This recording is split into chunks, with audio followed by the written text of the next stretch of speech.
Hello Stockian, मैं हूं Mohit Pathak, founder Stockia and thank you for watching this video. और अगर आप इस वीडियो के माध्यम से पहली बार मेरे चैनल से जुड़े हैं तो चैनल को सब्सक्राइब कर लें एंड बेल आइकन को जरूर दबा दें, जिससे कि नई वीडियो की नोटिफिकेशन आपको हमेशा मिलती रहे। और जब आप पहली बार जुड़े हो तो आपको ये बताना जरूरी है कि इस चैनल पे मैं daily pre market and after market analysis का वीडियो रिलीज करता हूं। प्री मार्केट में हम प्लान करते हैं कि किस तरीके से हमें अगले दिन निफ्टी बैंक निफ्टी में ट्रेड करना है, मार्केट क्या रह सकता है, कितनी डायरेक्शन हो सकती है, वोलेटिलिटी आ सकती है, क्या एक मार्केट का मूड है। उसके बाद आफ्टर मार्केट एनालिसिस का वीडियो आता है, जिसमें हम देखते हैं कि हमने जो भी प्लानिंग करी थी सही गई, गलत गई, क्या हुआ, हमने क्या सीखा वो चीज। हर वीक पे इसके बाद वीकली में जो अभी ये वाला भी आप देख रहे हो, तो हर वीक में मैं एक वीडियो रिलीज करता हूं जो आगे एक हफ्ते के लिए वैलिड होता है। उसमें हम प्लानिंग करते हैं कि मार्केट का आगे पूरे एक हफ्ते में क्या रुख रह सकता है, क्या क्या चीजें इफेक्ट कर सकती है मार्केट को, और मार्केट का डायरेक्शन कैसा रह सकता है।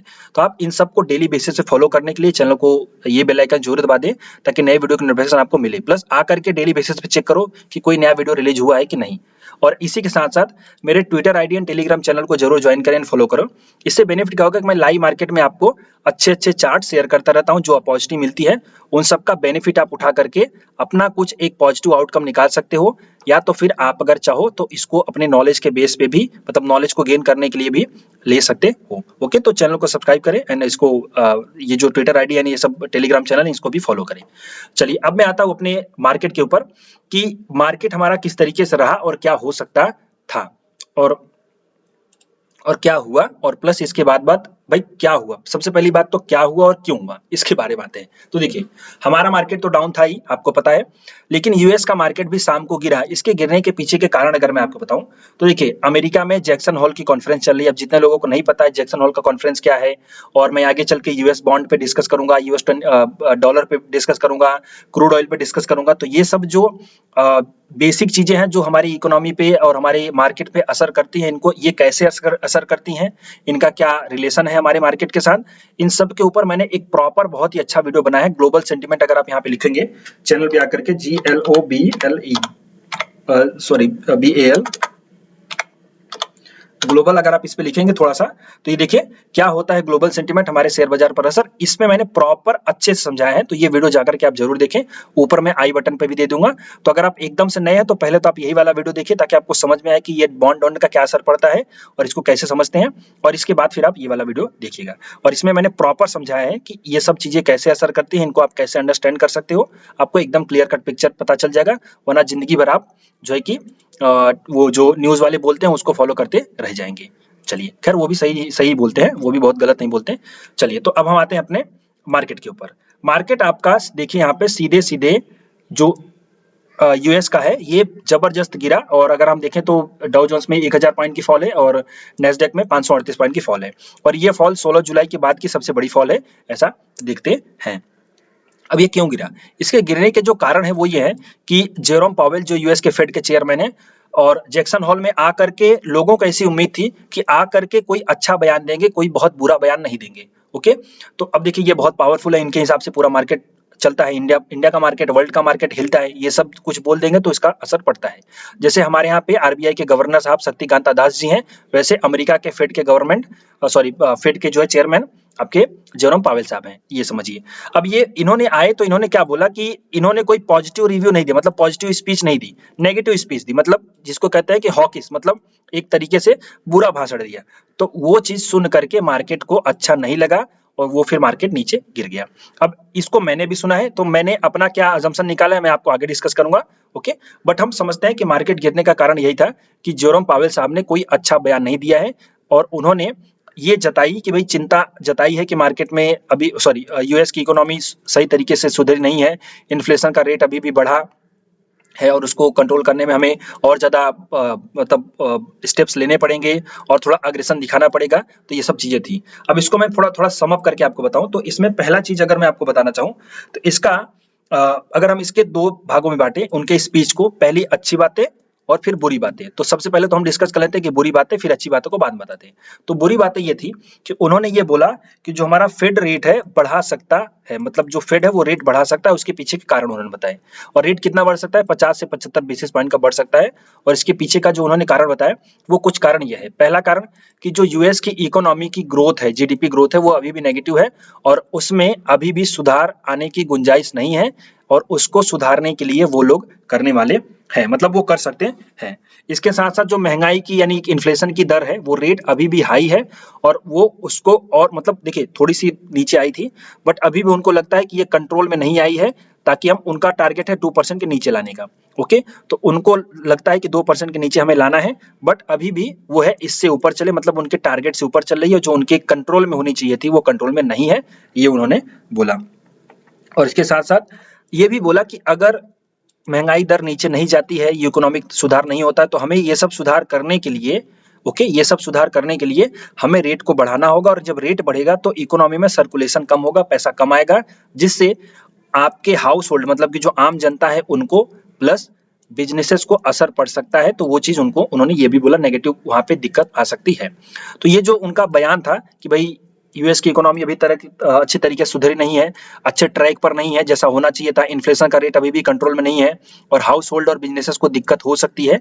तो ये सब चीजों की वजह से मार्केट ने उसको पूरा पूरा नेगेटिव लिया और तोड़ डाला। क्लियर? अब इसका मैंने भी सुना है तो मेरा अजम्पशन एक अच्छी बात है, मैं बता दूं देखो, और ये मैं जो बताऊंगा ये मेरा अपना मानना है, ये मैं समझने जो मेरी समझ है, इससे आप एग्री कर भी सकते हो और आप डिसएग्री भी कर सकते हो, आपके पास पूरा राइट है। ओके, मैं जिस तरीके से मार्केट को देखता हूं और समझता हूं, इन सब चीजों को समझता हूं, वो मेरा अपना मानना है, बस मैं आपके सामने वो चीज शेयर कर रहा हूं। तो ऐसा नहीं है कि जो मैं बोल रहा हूं वो सही बोल रहा हूं, यही होगा, ओके, इसके अलावा नहीं कुछ हो सकता, ऐसा नहीं है। ओके, बस मेरा अजम्पशन है जो मैं आपको शेयर कर रहा हूं। अब इसमें अच्छी बातें मैं बताता हूं। देखिए अच्छी बातें क्या है कि उन्होंने ये बोला कि जो सितंबर का रेट होगा ना, मतलब जो ब्याज की दरें होगी, रेट होगा, वो हम जीडीपी ग्रोथ का रेट, मतलब जो आंकड़े आएंगे रेट्स, मतलब जो नंबर्स आएंगे जीडीपी का, इन्फ्लेशन का, ये सब जो रेट आएगा, मतलब जो आंकड़े आएंगे, ओके, नंबर्स आएंगे, मतलब जो क्वार्टर सितंबर का आएगा, तो उसके आधार पे तय होगा। अब यहाँ पे देखो एक अच्छी बात निकल के आती है। उन्होंने क्या बोला कि जो सितंबर में जो रेट्स होंगे वो आने वाले जीडीपी नंबर और इन्फ्लेशन रेट के आधार पर तय होंगे। अब हमें अच्छे से पता है कि क्वार्टर 2 का जो जीडीपी का नंबर आया था यूएस का, वो ठीक था, प्लस इन्फ्लेशन का रेट भी थोड़ा सा कम डाउन हुआ था।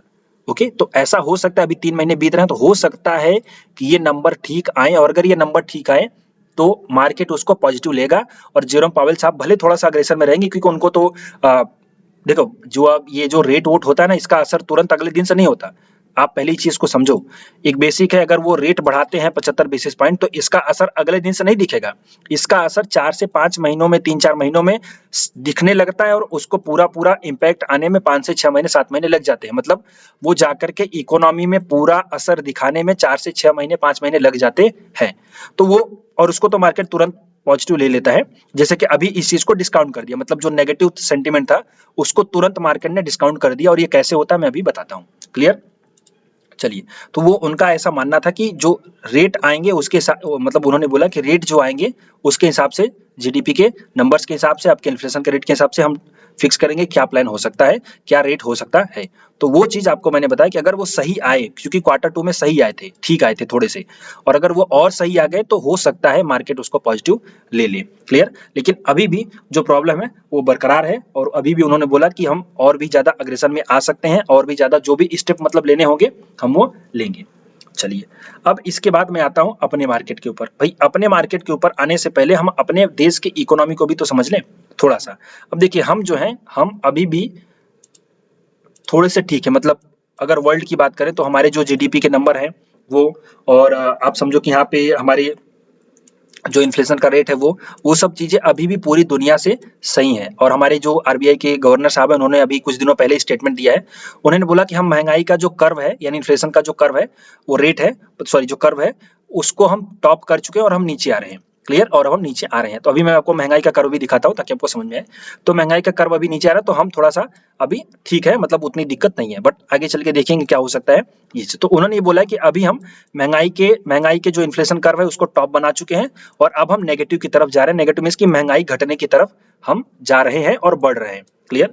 तो ये हमारे लिए सही है, और आपको पता है हमारा जीडीपी का नंबर है वो सबसे सही है, मतलब पूरे वर्ल्ड में हम सबसे बेस्ट हैं। इसके साथ साथ मतलब ठीक ठाक ही है, मतलब कोई बहुत खास दिक्कत नहीं है, ये समझिए।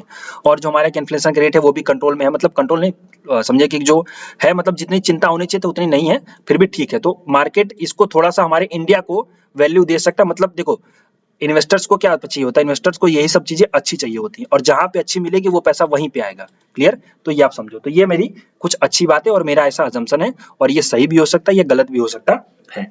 अब हम चलते हैं अपने फॉर्मेट के ऊपर कि किस तरीके से मैं मार्केट को देखता हूँ, क्या प्लानिंग करते हैं।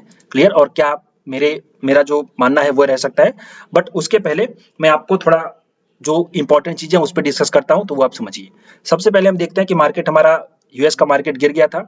उसके बाद अगर हम देखें इमर्जिंग मार्केट इंडेक्स, तो इमर्जिंग मार्केट इंडेक्स हमारा लगभग, अब इमर्जिंग मार्केट इंडेक्स क्या है, तो पूरे देश के पूरी दुनिया की जो डेवलपिंग इकोनॉमी है, ये उनका एक तरीके से नंबर होता है मिक्स, मतलब उनका मार्केट है मिक्स। तो इसमें पता चल जाता है कि अगर ये ऊपर जा रहा है तो पूरी दुनिया भर के, ये क्या हो रहा है, ओके, अगर ये ऊपर जा रहा है तो आपका समझो कि पूरी दुनिया के जो डेवलपिंग इकोनॉमी है वो सब उनके मार्केट भी ऊपर जा रहे हैं, और वो असर सही पड़ता है। अभी देखो ये भी डाउन हो गया है, तो ये भी आपका समझिए डाउन हो गया, तो और ये रेजिस्टेंस से डाउन हुआ है। तो अगर ये थोड़ा सा यहाँ पे आकर के पुल बैक लेकर के फिर ये ब्रेकआउट करेगा, तो ये समझो हमारे लिए पॉजिटिव है। और यहाँ पे सपोर्ट लेकर के अगर पुल बैक करेगा तो अच्छा है, लेकिन अगर वो सपोर्ट तोड़ करके नीचे जाएगा तो ये पूरे मतलब इमर्जिंग इकोनॉमी के लिए सही नहीं है, और प्लस हमारे मार्केट के लिए तो पक्का बुरा होगा। अब ये आने में होने में टाइम लगेगा, क्योंकि ये इतनी जल्दी हो नहीं सकता, बट हम इसको अंदाजा बताते हैं। जैसे कि मैं ये सब देख रहा हूँ, आप लेवल्स में प्लॉट करता हूँ और उनको असर अच्छे तरीके से दिखाई भी देता है, ये सब चीजें आप समझते हो। क्लियर? तो इसके हिसाब से अगर हम देखें तो थोड़ा सा ये भी डाउन हुआ है, तो हमारे मार्केट को भी थोड़ा सा डाउन असर पड़ सकता है इसके हिसाब से। क्लियर? अब आते हैं हम डॉलर इंडेक्स। अब देखो डॉलर इंडेक्स क्या है, आपको हमने यहीं पे डिस्कस किया था पिछले वाले वीडियोस, अगर आप देख रहे हो तो हमने डिस्कस किया था कि यहाँ पे अगर सपोर्ट लेकर के ऊपर जाएगा तो वो हमारे लिए नेगेटिव होगा, और देखिए वही चीज हुई। यहाँ पे आया नीचे, हायर हाई का पैटर्न चला, आप इसको समझ रहे हो, सपोर्ट लिया और ऊपर जाने लगा, और ऊपर जाने लगा तो हमारा मार्केट देखिए नीचे जाने लगा, आपको दिखाई दे रहा है। तो ये थोड़ा सा इसमें दिक्कत वाली बात है, और ये अभी भी ऊपर जा रहा है। अब अगर ये रेजिस्टेंस फेस करके, जैसे कि एक बार रेजिस्टेंस फेस किया है, देखो ये सब तो मैं टेक्निकल चीजें समझा रहा हूँ ताकि आपको आसान भाषा में समझ में आए, वरना ये सब में टेक्निकल बहुत कम काम करता है। ये सब चीजें क्या होती है, ये सब चीजें ग्लोबल डेटा, सेंटिमेंट और इन सब चीजों के हिसाब से चलती हैं। क्लियर? तो थोड़ा सा फिर भी हम टेक्निकल वो समझते हैं ताकि हमें समझने में आसानी हो, इसलिए मैं आपको टेक्निकल बता रहा हूँ। बाकी ये सब टेक्निकल बहुत कम काम करता है, इनके ऊपर ज्यादातर जो है कि गवर्नमेंट की पॉलिसीज और वो सब चीजें असर करती हैं।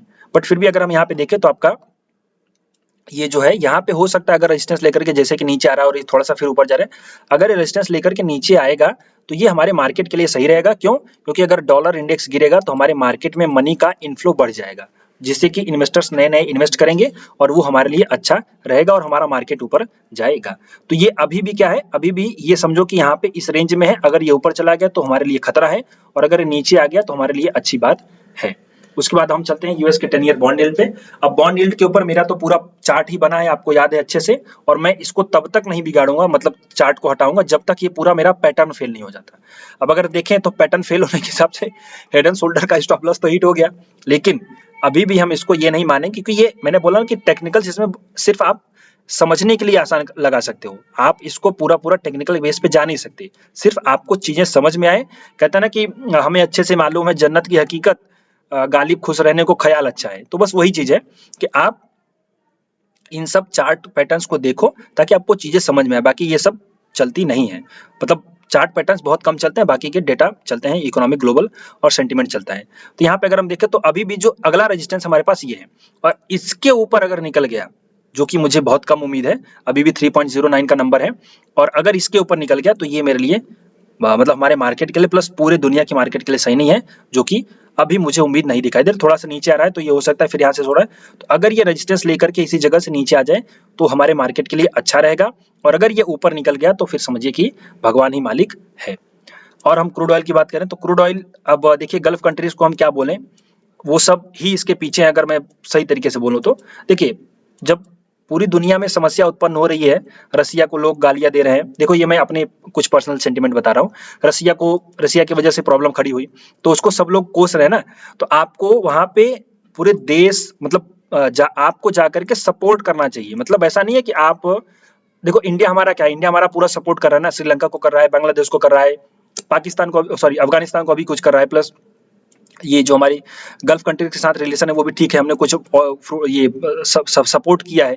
तो चीजें ये हैं कि आप जो कर सकते हो आपको वो करना चाहिए। जब भी पूरी दुनिया में देखो, एक हमारा क्या है, ये जो हालाँकि मैं ये पॉलिटिकली दे रहा हूँ, मुझे नहीं देना चाहिए था, बट ये मार्केट पे असर करते हैं, that's why I am saying this, okay. तो इसको आप कोई पॉलिटिकल इन्फ्लुएंस मत मानना, मैं यहाँ पे समझा रहा हूँ कि ये सब चीजें हमारे मार्केट को कैसे असर करती हैं। क्लियर? इसमें रीजन ये है कि भाई पॉइंट सीधी सी बात है, हमारी धरती एक है, ओके।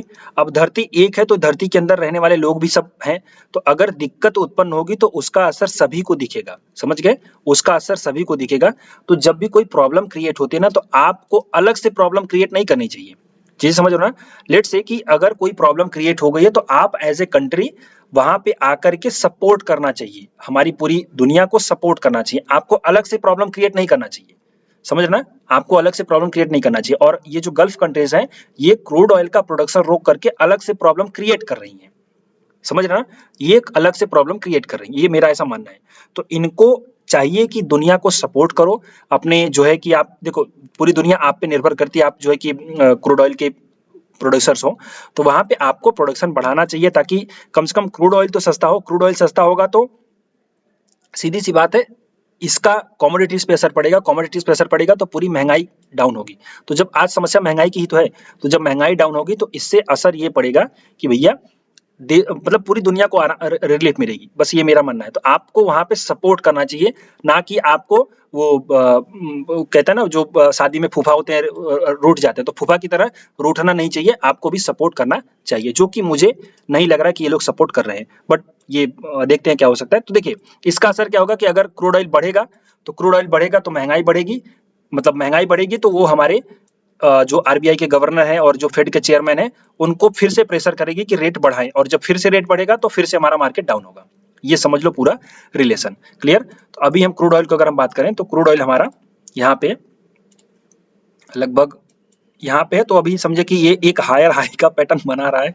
अगर ये फिर से ऊपर गया तो दिक्कत खड़ी हो जाएगी, जो कि अभी मुझे दिखाई नहीं दे रहा। पैटर्न अभी बना नहीं है, पैटर्न बनेगा, उसके बाद कंफर्मेशन आएगा, तब तक हो सकता है कि हम अगले वीकली एनालिसिस पे डिस्कस करें। क्लियर? तो अगर ये हायर हाई का एक हाई बन चुका है, अगर ये नीचे आकर के नया हाई बना लेगा, तब समझो प्रॉब्लम फिर से क्रिएट हो जाएगी, प्रॉब्लम फिर से खड़ी हो जाएगी, जो कि अभी मुझे नहीं लग रहा है। क्लियर? तो ये थोड़ा सा रिलीफ है क्रूड ऑयल की तरफ से, बट जैसा कि गल्फ कंट्रीज वालों ने अगर अपनी जीत पकड़ ली तो दिक्कत हो सकती है।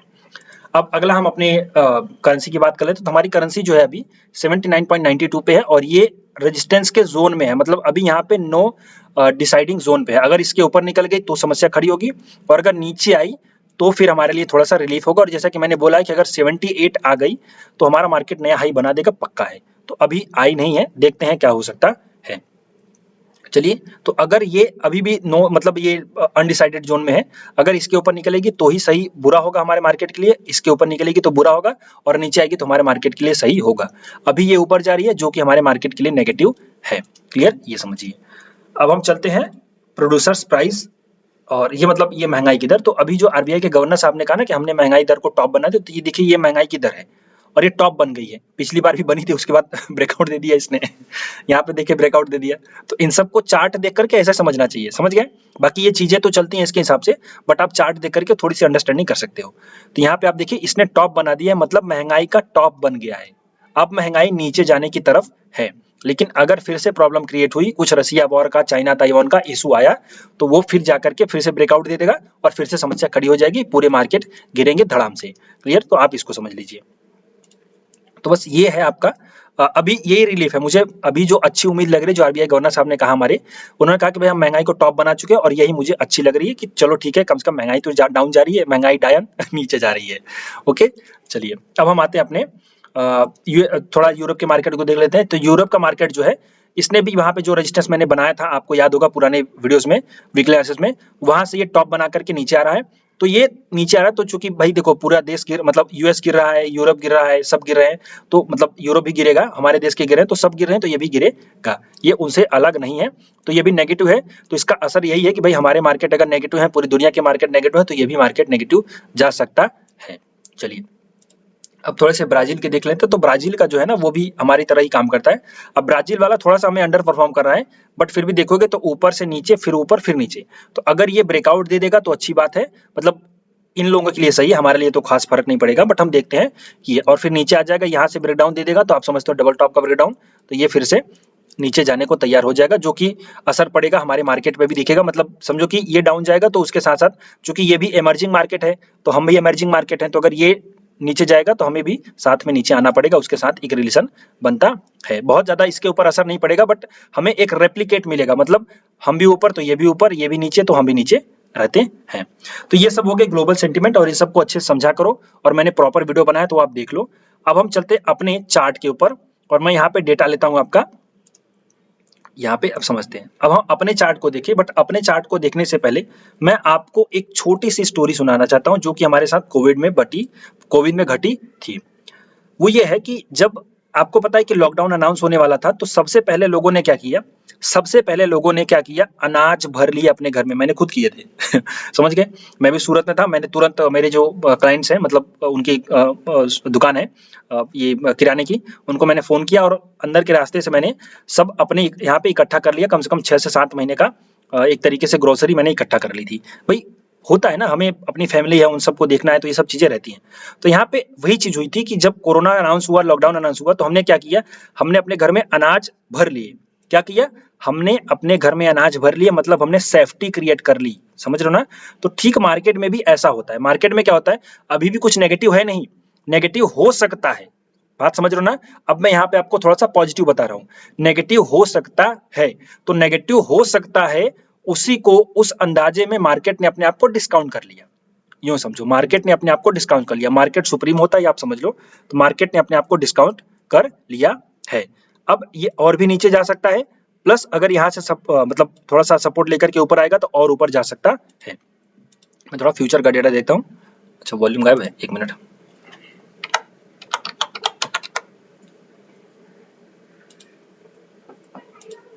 ओके, चलिए।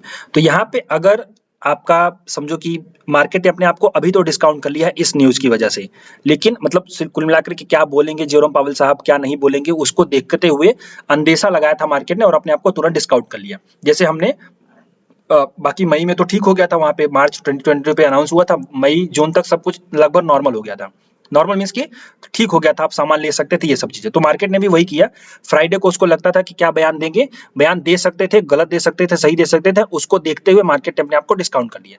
हमारे मार्केट में बस वही हुआ था। बाकी यूएस के मार्केट तो मतलब जनरल गिरे थे, जैसा कि उनको बयान को देखते हुए उनका बयान थोड़ा सा नेगेटिव था, तो मार्केट ने अपने आप को अगेन गिरा लिया। तो यूएस के हिसाब से हम अभी नहीं चलते, हम देखते हैं मंडे को क्या हो सकता है, हम उस पर डिस्कस करेंगे। तो हमारा मार्केट क्या किया था, फ्राइडे को अपने आप को डिस्काउंट कर लिया था, सेफ जोन में पहुंचा दिया था। ये सेफ जोन नहीं मानेंगे, बट फिर भी डिस्काउंट कर दिया था। चलिए, अब हम इस पे डिस्कस करते हैं कि हमारे चार्ट में टेक्निकल्स क्या दिखाई दे रहे हैं। चार्ट में टेक्निकल्स क्या दिखाई दे रहे हैं। अगर मैं आपको वीकली एनालिसिस पे लेके चलूं सबसे पहले, तो वीकली में अगर हम देखें तो यहाँ पे हमारे पास बना हुआ है एक, ये देखिए, फ्यूचर का और कैश का चार्ट अलग है। और देखो, ये बहुत बड़ी गलतफहमी लोग पड़ जाते हैं। लोग कभी भी ये नहीं देखते कि फ्यूचर का और कैश का चार्ट का कैंडल्स अलग क्यों है। आप लोगों को सभी यूट्यूबर्स यहाँ पे दोजी दोजी दोजी दोजी बता बता करके डरा रहे होंगे, बट आप ये देखो, यहाँ पे दोजी है 4 अप्रैल को, ये कैश का मार्केट, ये कैश का चार्ट है। यहाँ पे देखो, यहाँ पे भी वही चीज है, तो दोजी ही है, नेगेटिव पॉजिटिव उससे फर्क नहीं पड़ता, बट दोजी ही है। यहाँ पे देखो, आपका यहाँ पे दोजी है, क्या ये आपका दोजी है? नहीं, इसको आप दोजी नहीं कर सकते, इसको आप थोड़ा मान सकते हो कि बेरिश कैंडल है। तो बस वही चीज है, आप दोनों चार्ट को देखो, दोनों कैंडल्स को देखो, जब दोनों सेम हो तब समझो कि सही उसका रिजल्ट आ सकता है, अदरवाइज आने दो, मार्केट को और ज्यादा प्राइस को मतलब कंफर्मेशन देने दो, ये समझो आप पहली चीज। तो अगर हम वीकली में देखें, तो वीकली में अगर हम ये ट्रेंड लाइन को देखें, तो ट्रेंड लाइन के ऊपर एक बार जाकर के क्लोज नहीं हुई, इसके ऊपर क्लोज होना था इसको, बट ये नेगेटिव क्लोज हो गई। ये मैं आपको फ्यूचर का रेट दिखा रहा हूँ। और कैश का रेट, कैश का चार्ट अगर हम देखें, तो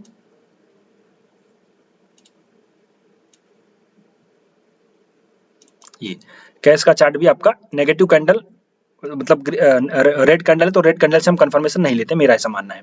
तो ये पूरा एक तरीके से ऊपर सस्टेन नहीं कर पाया, इसने रेजिस्टेंस फेस किया, और मैंने आपको प्रॉपर डिस्कस किया था, जो मेरा 4 घंटे का सप्लाई जोन था वहीं से मार्केट गिरा और अभी भी डाउन है। तो आप अगर डेली बेसिस पे फॉलो कर रहे हो तो आपको क्लियर पता चलेगा। सब लोग वीकली पे बता रहे थे, मैंने आपको एग्जैक्ट पॉइंट बताया था कि कहां से मार्केट गिर सकता है, और वहीं से गिरा एग्जैक्ट, मतलब 4 रुपए का डिफरेंस था। 80 का मैंने लेवल बताया था, 86 बना करके डाउन चला गया, समझ रहे हो। तो ये होती है एक्यूरेसी, तो आप जाकर के उसको फॉलो करो। और अब हम चलते हैं डेली पे। तो डेली पे अगर मैं चलूं तो यहाँ पे जो मुझे सपोर्ट दिखाई दे रहा है वो ये दिखाई दे रहा है। अब सपोर्ट इसलिए दिखाई दे रहा है क्योंकि यहाँ पे आप अगर देखोगे तो ये हमारा, मैंने आपको इसके पहले डेली का, ये डेली का जो डिमांड जोन था वो बता दिया था, वहीं से मार्केट ऊपर गया, वो वीक हमारा पास हो गया। अब क्या है, अब हम देखते हैं, तो अभी भी अगर नीचे आएगा तो यही है, और अगर ये तोड़ेगा तो फिर इसके बाद ये हमारा सपोर्ट मिलेगा 17,170। तो अगर अगले वीक में मार्केट नीचे जाएगा तो नीचे जाने के टाइम पे भी उसके पास जो सपोर्ट मिलेगा वो 17,170 का सपोर्ट रहेगा। पहला सपोर्ट तो आपका यही आ जाएगा, यहाँ पे जो आपका 17,420 का है, 420 का है, अब देखते हैं ये 420 करता है या फिर 420 सपोर्ट करता है। ओके चलिए, 420 मींस की नंबर आपको पता है 420 वाला, तो हो सकता है हमारे साथ 420 कर जाए या तो फिर हमें सपोर्ट कर दे। तो 420 17,420 का रेट है, ये मैं कैश का लेवल बता रहा हूँ, ये आपका एक सपोर्ट बन सकता है अगर बना तो, और अगर ये टूट गया तो फिर मार्केट हमारा सीधे सीधे 17,170 जा सकता है नीचे की तरफ। अब ऊपर की तरफ बात करें तो ऊपर की तरफ अभी हमारे पास यही वाला रेजिस्टेंस है, ये मैं आपको रेजिस्टेंस का लेवल दे रहा हूँ, यहाँ पे अभी भी हमारे पास यही वाला रेजिस्टेंस है, और ये आपका जो है ऑलमोस्ट मैं बताता हूँ यहाँ पे 17,730, ये आपका एक रेजिस्टेंस है। अब मैं चलता हूँ 4 घंटे पे, जैसा कि आपको पता है मैं 4 घंटे हमेशा देखता हूँ, तो 4 घंटे के हिसाब से अगर मैं आपको दिखाऊं तो जो यहाँ पे अभी मुझे रेजिस्टेंस दिखाई दे रहा है वो यही वाला दिखाई दे रहा है, ये एरिया पूरा आपका रेजिस्टेंस है जो कि शुरू होता है 17,660 से ऊपर की तरफ। तो अगर मार्केट आपका जाएगा तो इंट्राडे बेसिस पे यहाँ पे एक तरीके से रेजिस्टेंस फेस करेगा, इसके ऊपर निकलेगा तो ही मार्केट आपका बुलिश हो सकता है, अदरवाइज बुलिश नहीं हो सकता। और अगर नीचे जाएगा तो ये आपको सपोर्ट का रेंज दिखाई दे रहा है, तो जो कि आपका है यहाँ पे मैं अगर रेजिस्टेंस बताऊं अगले वीक के लिए जो कि टूट सकता है, अभी मैं थोड़ा एक बड़ा रेंज भी देता हूं, ओके, ताकि आपको और क्लियर आइडिया जाए, बट ये तोड़ने के बाद वो रेंज आएगी, अदरवाइज मार्केट इसी में टाइम पास करेगा। क्लियर। तो यहाँ पे आपका 70,650 70,660 का है, और ऊपर की तरफ 721 का है, 70,721 का, तो इसके ऊपर निकलेगा तो ही नई रेंज बनाएगा मार्केट यहाँ पे। ओके, तो यहाँ पे जाएगा जो कि आपका ये फाइनल रेंज निकल के आएगी अगले वीक के लिए। और अगर मार्केट नीचे गया तो यहाँ पे आकर के सपोर्ट लेगा, और अगर सपोर्ट लेकर के ऊपर आया तो ठीक, और अगर नहीं ऊपर आया तो नीचे जाकर के फिर आपका ये बताएगा 70,170 मैंने आपको बोला है वही चीज आपका है, तो ये नीचे जाएगा। और अगर इसको तोड़ देगा मार्केट, जो कि मुझे नहीं लगता कि तोड़ देगा इस वीक में, मतलब इस वीक में नहीं तोड़ेगा, वो थोड़ा ऊपर नीचे करेगा, और अगर इसको तोड़ देगा तो फिर मार्केट हमारा सीधे सीधे फिर यहाँ पे आने को रेडी हो जाएगा, ये आप समझिए। तो अगला सपोर्ट होगा हमारा ये वाला 16,970 सॉरी 960 16,970 नहीं 75959 ओके 16,960 16,960, ये मैं आपको यहाँ पे लाइन लगा देता हूँ। ओके 16,960 का जो आपका होगा नीचे वाला सपोर्ट होगा। तो अब आपको मैं अगर वीक की पूरी रेंज दूं, कितना बड़ा वोलेटाइल मार्केट रह सकता है, तो शॉर्ट टर्म के बेसिस पे आप अगर देखोगे तो 1-2 दिन में ये आपकी रेंज है, और अगर बड़ा पूरा रेंज दूं तो ये आपकी ऊपर की रेंज है, और ये आपकी लोअर रेंज है, जिसमें मुझे पॉसिबिलिटी है कि 80% पॉसिबिलिटी है कि मार्केट इसी रेंज में रह सकता है अगले वीक में, और अगर ये तोड़ देगा तो फिर यहाँ पे आ सकता है, जो कि इसकी पॉसिबिलिटी मुझे 30% है, 70% पॉसिबिलिटी मेरी इसके बीच में रहने की है अगले वीक में। क्लियर।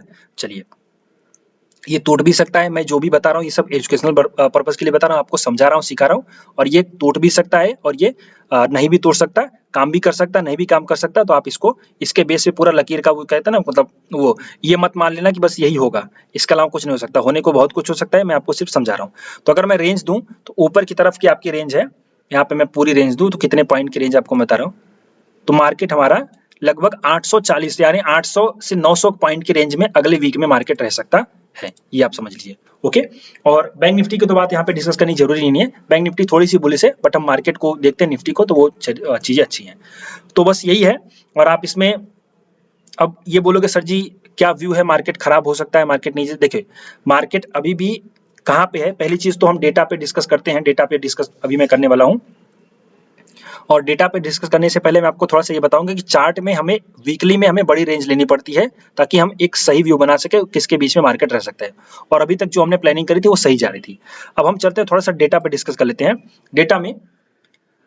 देखिए जो अभी का जो डेटा है वो नेगेटिव बता रहा है। एफआईएस का अभी भी जो शॉर्ट है नेट बेसिस पे शॉर्ट है, हालांकि इन्होंने अपने लॉन्ग शॉर्ट थोड़े से घटाए हैं। यहाँ पे अगर दिखाऊं तो यहाँ पे देखिए शॉर्ट लॉन्ग थोड़ा सा इनका बराबर है, शॉर्ट इनका घटा है, तो शॉर्ट घटा है दैट मीन्स पॉजिटिव हम समझ सकते हैं। क्लियर, और इसको मैं थोड़ा पॉजिटिव ही ले रहा हूँ। Okay clear. और यहाँ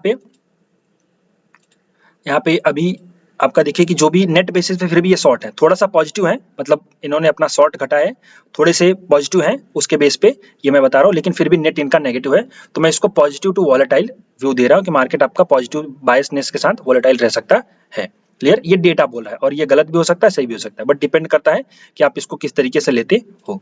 तो बस यही है एनालिसिस। अगर आपको अच्छी लगी हो, वीकली एनालिसिस है, इसमें मैंने काफी चीजें आपको समझाई हैं। और अगर कोई डाउट हो तो आप मुझे इस नंबर पे फोन कर सकते हैं या फिर कमेंट बॉक्स में लिख सकते हैं। और अगर ये आपको एनालिसिस कैसी लगी कमेंट बॉक्स में जरूर लिखिए, लाइक करिए, शेयर करिए एंड चैनल को सब्सक्राइब करिए। So wishing you all the best.